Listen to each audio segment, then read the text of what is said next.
Coffee குடிக்கலான்னு பார்த்தா ஹார்லிக்ஸை போட்டு கொடுத்துருக்காங்க. இதெல்லாம் ரொம்ப தப்பு சார். இவங்க பண்றதெல்லாம் என்ன சார் அக்கிரமமா இருக்கு சார். இவங்களாம் பண்றது ரொம்ப தப்பு சார்.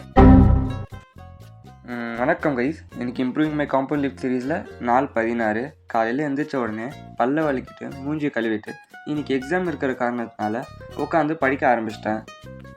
சரி, நானும் ரொம்ப நேரமாக படிச்சுட்டு இருந்தேன். காஃபியை குடிச்சிட்டு போதுண்டான்னு சொல்லி 4 முட்டையை தள்ளிட்டு காலேஜ் போகலான்னு தயாரானேன். அப்படியே சொக்காவை மாட்டின்னு சாக்ஸை போட்டுன்னு சரி நீங்கள் வரதுக்கு எப்படி லேட் ஆகும்னு தெரியும், அப்படியே நம்ம ஷேக்கரில் வே ப்ரோட்டீனை போட்டு அதை பேக்கில் தட்டின்னு நானும் போக ஆரம்பித்தேன். காலேஜ் போய் ரீச் ஆனதும் கையில் ஆல் டிக்கெட்டை வச்சுட்டு எந்த கிளாஸையும் தேடியே பாதி நேரம் போயிடுச்சு. ஒரு வழியாக கிளாஸை கண்டுபிடிச்சிட்டு ஃபோனை பேக்கில் போட்டு நான் எக்ஸாம் எழுத போயிட்டேன்.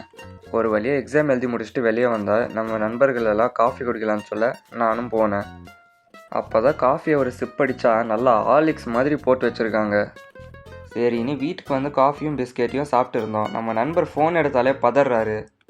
அப்படியே நைட்டுக்காக ஃப்ரூட்ஸை சாப்பிட்டு என் நாளை முடிச்சிட்டேன். நாளைக்கு பார்க்கலாம். பாய்.